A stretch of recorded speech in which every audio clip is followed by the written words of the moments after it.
Xiaomi Xiaomi Xiaomi Xiaomi जब भी कुछ करता है तबाही मचा देता है। क्या Xiaomi ने इस बार अपने Redmi Note 10T के थ्रू लावा अग्नि 5G को किल कर दिया है? चलिए पता करने की कोशिश करते हैं। अच्छा, ये वीडियो हम लोग Indian brand versus non Indian brand के हिसाब से नहीं देख रहे, सिर्फ दो स्मार्टफोन को कंपेयर करने के हिसाब से देख रहे हैं। साथ में हमें ये भी तो पता चले कि इंडियन ब्रांड क्या क्या मिस्टेक कर रहे हैं और उन्हें कौन कौन से एरिया के अंदर इंप्रूवमेंट करने की जरूरत है। मैं इस शॉप में आया हूँ कपड़े लेने और मेरा बजट करीबन 15-16 हज़ार रुपए है, लेकिन इस शॉप के ओनर के पास में जो भी कपड़े हैं वो सिर्फ 20 हज़ार रुपए के ही हैं। तो ऑब्वियसली मेरे पास में कोई ऑप्शन नहीं बचता, मैं इस शॉप से परचेजिंग नहीं कर सकता। लेकिन बाजू में एक और शॉप है जहाँ पे 15 हज़ार रुपए के भी कपड़े हैं, 18 का भी है और 20 हज़ार रुपए का भी है। इन शॉर्ट इस शॉप से मुझे परचेजिंग करने में आसानी होगी।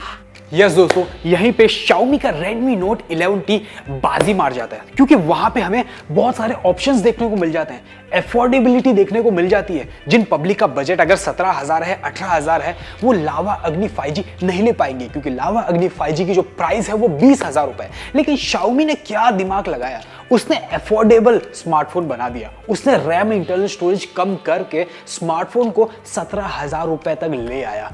वो इनॉग्रल ऑफर में स्मार्टफोन करीबन और कम में भी मिल जाएगा, 2,000 रुपीज का एक्स्ट्रा डिस्काउंट भी मिल जाता है। In short 6GB RAM 64GB internal storage के साथ में ये स्मार्टफोन आपको 17,000 रुपए में मिल जाता है। 6GB RAM 128GB internal storage के साथ में 18,000 रुपए के अंदर मिल जाता है। 8GB RAM 128GB internal storage के साथ में 20,000 रुपए के अंदर मिल जाता है। जबकि लावा के पास में सिर्फ एक ही वेरिएंट है, 8GB RAM 128GB internal storage 20,000 रुपए में। इन शॉर्ट जिन पब्लिक का बजट 17,000 रुपए है और उन्हें एक 5G स्मार्टफोन चाहिए, मीडियाटेक का 810 प्रोसेसर चाहिए, उनके पास में सिर्फ और सिर्फ Xiaomi का ही ऑप्शन रहता है। लावा पे वो लोग जा नहीं सकते और ये लावा की सबसे बड़ी मिस्टेक है। लावा को बहुत सारे वेरिएंट्स लॉन्च करने चाहिए थे, मॉडल्स को और भी अफोर्डेबल बनाना चाहिए था। अब एक और एग्जांपल देता हूं। मैं कार लेने जा रहा हूं, उसकी प्राइस भी सेम है, मॉडल सेम है, डिजाइन सेम है, सारे फीचर्स भी सेम है, लेकिन एक जो कार है ना वो पेट्रोल से भी चल सकती है, सीएनजी से भी चल सकती है, पीएनजी से भी चल सकती है, जबकि दूसरी जो कार है ना वो सिर्फ पेट्रोल से ही चल सकती है। उसके अंदर हम लोग सीएनजी किट नहीं लगा सकते। तो आप लोग कौन सी कार लेना पसंद करोगे? ऑब्वियसली हम लोग वही कार लेंगे जिसके अंदर हमें ऑप्शंस देखने को मिल जाते हैं। Xiaomi का Redmi Note 11T यहीं पे बाजी मार जाता है, क्योंकि वहां पे हमें 5G बैंड्स में 7 5G बैंड्स के ऑप्शंस देखने को मिल जाते हैं। इसके अगेंस्ट में लावा के पास में सिर्फ 3 5G बैंड्स ही देखने को मिल जाते हैं। वेल दोस्तों, 5G आने में टाइम है, लेकिन हमें नहीं मालूम कि हमारे एरिया के अंदर हमारा जो सर्विस प्रोवाइडर है, जिसने जो टावर खड़े करके रखा है, वो कौन से 5G बैंड को सपोर्ट करता है। हो सकता है कि वो कोई 4th या फिर 5th 5G बैंड को सपोर्ट करता है और वो हमारे स्मार्टफोन के अंदर ना हो। उस कंडीशन में क्या होगा? हमारे पास में 5G वाला स्मार्टफोन है, लेकिन हमें फिर भी 4G ही चलाना पड़ेगा या फिर हमारे सर्विस नेटवर्क को चेंज करना पड़ेगा। सो अगर आप लोग 5G स्मार्टफोन ले ही रहे हो तो ज्यादा 5G बैंड्स वाले स्मार्टफोन ही कंसीडर कीजिए। वो एक टाइप के फ्यूचर प्रूफ होते हैं और 5G से कोई लेना देना ही नहीं है, तब तो 4G स्मार्टफोन ही परचेज कर लो। उसके अंदर आपको फिलहाल के टाइम पे ज्यादा फीचर्स देखने को मिल जाते हैं। अब मुझे एक टीवी लेनी है और मैं टीवी लेने एक शोरूम में गया और वहां पे मुझे एक टीवी पसंद आई, लेकिन कंपनी का कहना है कि इसके अंदर 1-2 ही फीचर है, ज्यादा फीचर्स नहीं है। और फिर मैं दूसरे शोरूम में गया और वहां पे मुझे सेम साइज की टीवी पसंद आई, लेकिन वो जो ब्रांड है बहुत सारे फीचर्स प्रोवाइड कर रहा है सेम प्राइस के अंदर। सो आप लोग अगर मेरी जगह होते तो कौन सा टीवी परचेस करते? बट ऑब्वियस कि हम लोग ज्यादा फीचर वाली टीवी परचेस करते हैं। Xiaomi का Redmi Note 11T यहीं पे बाजी मार जाता है। UFS 2.2 dual speakers, x axis vibration motor, RAM booster, IR blaster, इस टाइप के बहुत सारे फीचर्स हमें Xiaomi के फोन के अंदर देखने को मिल जाते हैं। इन शॉर्ट Xiaomi ने बहुत बड़ा गेम खेला है, सेम प्राइस रख दी है, लेकिन फीचर्स थोड़े से ओवरलोडेड कर दिए ताकि आपको वो वाला स्मार्टफोन ज्यादा पसंद आए। अब कैमरा डिपार्टमेंट की बात कर लेते हैं और कैमरा डिपार्टमेंट में मोटोरोला बहुत ही बढ़िया काम कर रहा है। एक्चुअली क्या होता था दोस्तों कि सब लोग क्वाड कैमरा सेटअप प्रोवाइड करते थे और कहीं ना कहीं अननेसेसरी दो जो कैमरा होते थे वो एक्स्ट्रा कॉस्ट ऐड कर देते थे और जो खर्चा होता था वो हमें ही पे करना पड़ता था, कस्टमर को ही पे करना पड़ता था। लेकिन अब ये काम अच्छा किया मोटोरोला ने कि मेन सेंसर प्रोवाइड करता है, साथ में आपको है ना 8 मेगापिक्सल अल्ट्रा वाइड प्रोवाइड करता है, जो आपका एज ए डेप्थ सेंसर भी काम आ सकता है या फिर कभी कभार कंपनीज उसे मैक्रो सेंसर में भी काम ले लेती है और एक अलग से एक और सेंसर आपको दे देता है। Xiaomi ने इस बार है ना जो स्मार्टफोन लॉन्च किया है Redmi Note 11T, यहां पे आपको 2 कैमरा ही प्रोवाइड किया है। 50 megapixel main camera, 8 megapixel ultra wide. हालांकि वहां पे macro sensor as a dedicated sensor देखने को नहीं मिलता और ना ही जो वीडियोस अभी तक ऑनलाइन आए हैं वहां पे कहीं पे देखने को मिला है।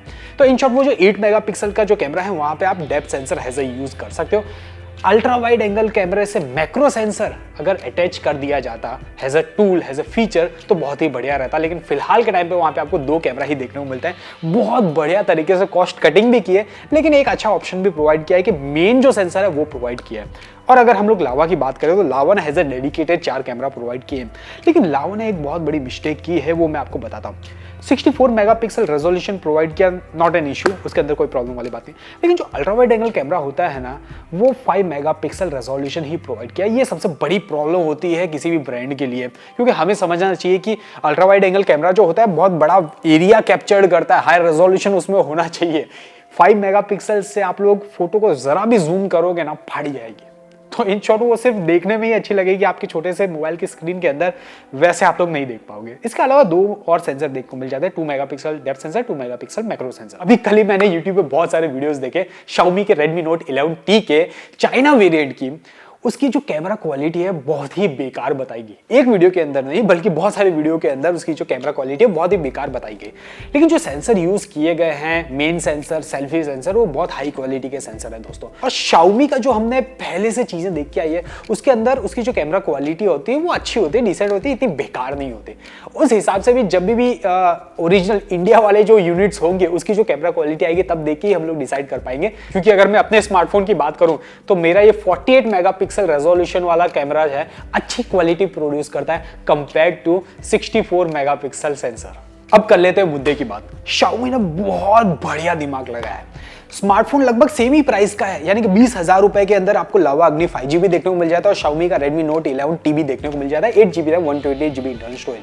लेकिन अफोर्डेबिलिटी है ना, Xiaomi के फोन के अंदर देखने को मिल जाते हैं। जिन पब्लिक का बजट अगर 17,000 है, 18,000 है, वो लावा का फोन ले नहीं पाएंगे। वो कस्टमर्स हाथ से निकल नहीं जाए, इसलिए Xiaomi ने कम रैम इंटरनल स्टोरेज वाला वेरिएंट भी खड़ा कर दिया और ये बहुत बढ़िया दिमाग लगाया है। और इनफैक्ट हम ये भी कह सकते हैं कि लावा ने ये सबसे बड़ी मिस्टेक की है। इनफैक्ट लावा को भी कम रैम इंटरनल स्टोरेज वाले वेरिएंट्स रिलीज करके स्मार्टफोन को और ज्यादा अफोर्डेबल बनाना चाहिए। प्लस लावा ने एक और सबसे बड़ी मिस्टेक ये की कि अगर कोई पब्लिक 5G स्मार्टफोन लेने जा रहा है तो वो ऑब्वियसली ज्यादा बैंड्स वाले 5G स्मार्टफोन परचेज करने की ट्राई करेगा, क्योंकि 1-2 5G बैंड से काम नहीं चलता। इससे अच्छा तो यह है कि 5G स्मार्टफोन ही छोड़ के एक बढ़िया वाला सेम प्राइस के अंदर 4G स्मार्टफोन ना ले लिया जाए। इन शॉर्ट अगर मुद्दे की बात की जाए तो लावा ने डेयरिंग तो अच्छी खासी दिखाई है, लेकिन प्रॉपर स्ट्रेटेजी इंप्लीमेंट नहीं की है। अगर उसने थोड़ा दिमाग लगा के, थोड़ी प्लानिंग के हिसाब से थोड़ी परफेक्ट स्ट्रेटेजी इंप्लीमेंट की होती ना, तो उसकी सेल है ना और ज्यादा इंक्रीज होने के चांसेस बढ़ जाते हैं। और Xiaomi ने वही गेम खेल लिया।